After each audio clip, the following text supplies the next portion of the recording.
You're listening to Earnings Unscripted, where we unpack what really happened in today's earnings. It is January 28th, 2026. I'm Susie here with Miro, and today we're here looking at the Starbucks Q1 print. And honestly, it feels like the coffee giant is finally waking up. But maybe they're a little groggy because on one hand, people are actually coming back into the stores. But on the other hand, wow, it was expensive to get them there.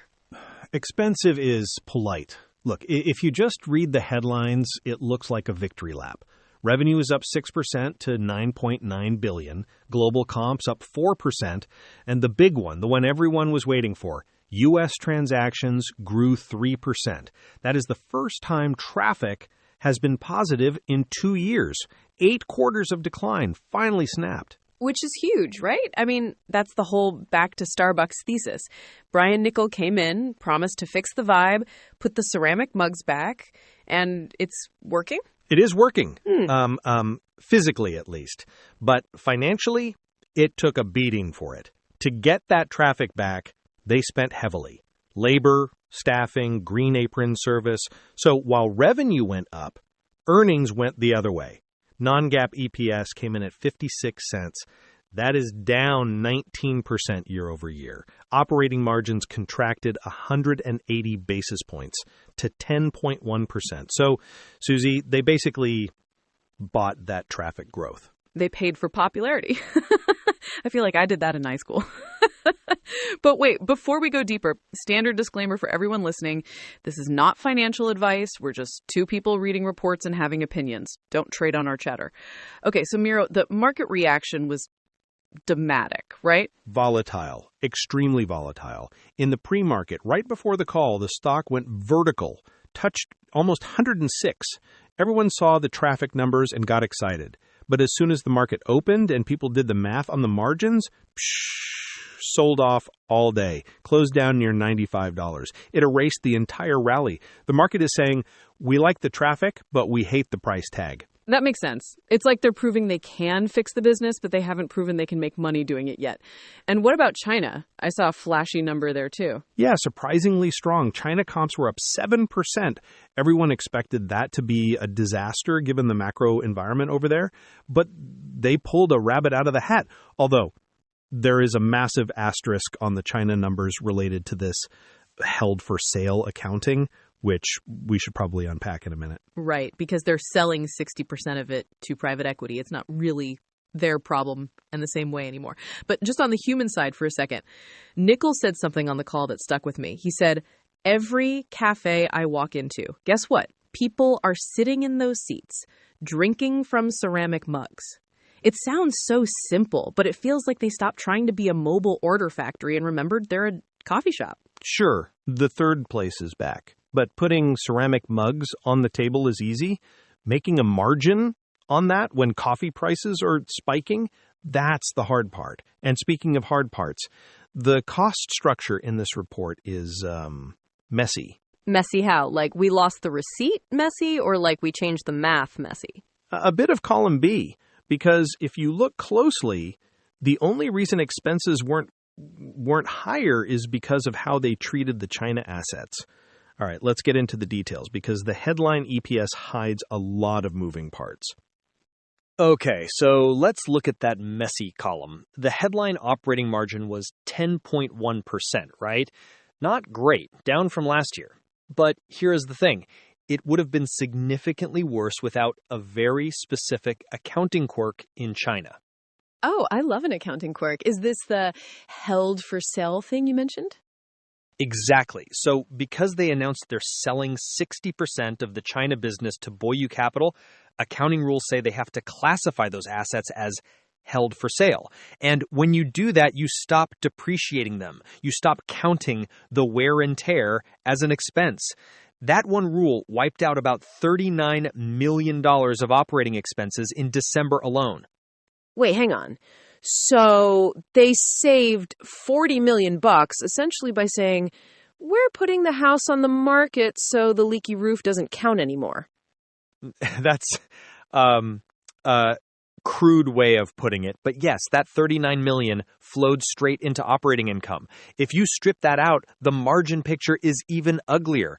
They are running these stores hot, Susie. They are pouring labor and hours into the U.S. stores to get that traffic back, and the underlying profitability is really straining under the weight. It feels like they're stitching the parachute while falling, doesn't it? But talk to me about this tax rate. I was skimming the 8K and I saw a number that made me think I needed new glasses. 61%?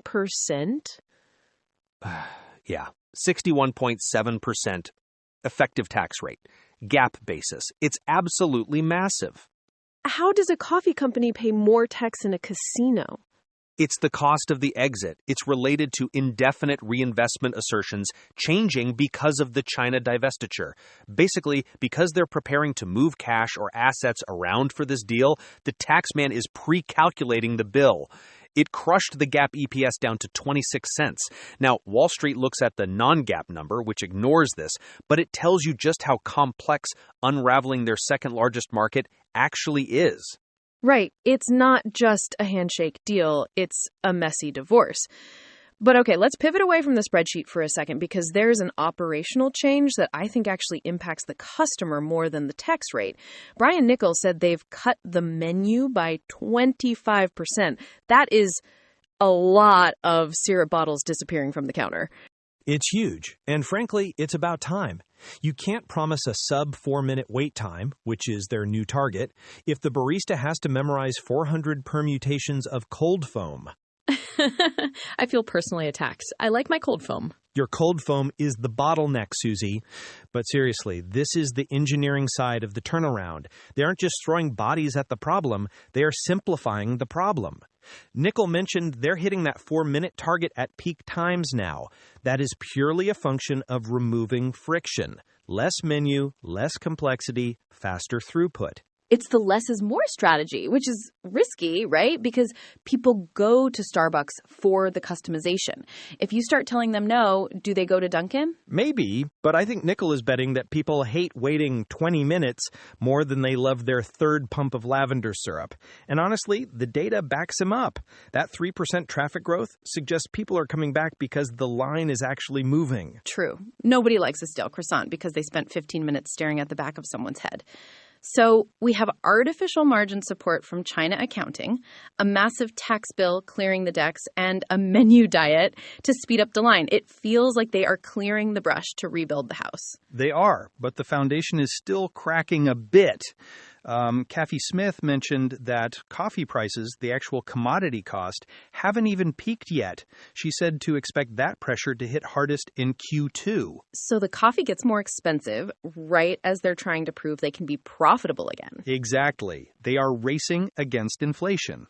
Which brings us to the big question of what happens next. Because if Q1 was the we're trying quarter, Q2 sounds like it might be the we're hurting quarter. So where does this leave them heading into the spring?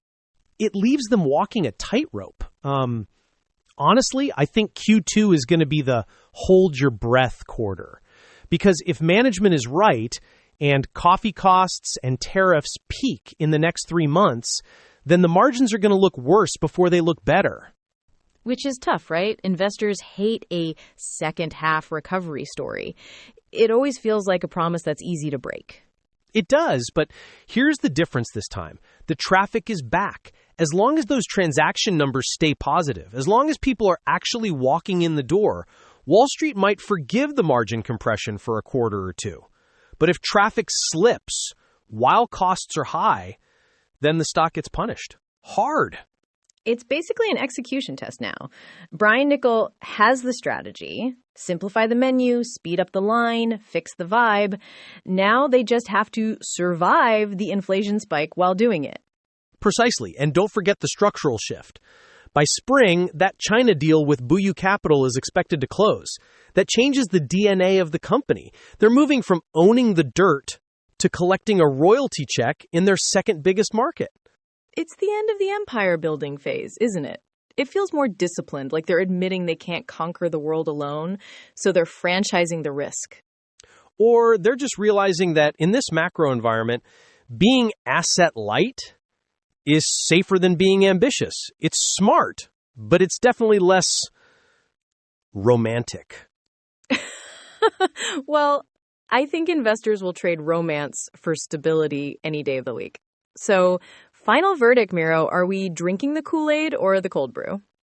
I'd say I'm cautiously queuing up. They fixed the coffee shop. Now they have to fix the bank account. Fair enough. Fixed the shop, broke the wallet. We'll see if they can balance the ledger by summer. I wouldn't bet against Niccol yet, but I'm definitely keeping the receipt. All right, that's the reality check for this quarter. Thanks for nerding out with us. And just one final note before we sign off. What you've been listening to, Earnings Unscripted, is actually a bit of an experiment. We are a project created by a small team of enthusiasts exploring the frontier of generative AI. In fact, this entire episode was produced by a team of AI agents, from the research analyst digging through the 8Ks, to the script writer crafting our dialogue, to the QA specialist checking the facts, and yes, even the voices of Miro and myself. We are all working together to try and deliver high-quality, up-to-the-minute financial insight in a way that brings the data to life. We are still learning and tweaking the models, so we would love to hear what you think. If you have questions, comments, or just want to see how the sausage is made, you can reach out to us at earningsunscripted@datamadness.ca or follow us on X. Time to refill the coffee. See you after the next call.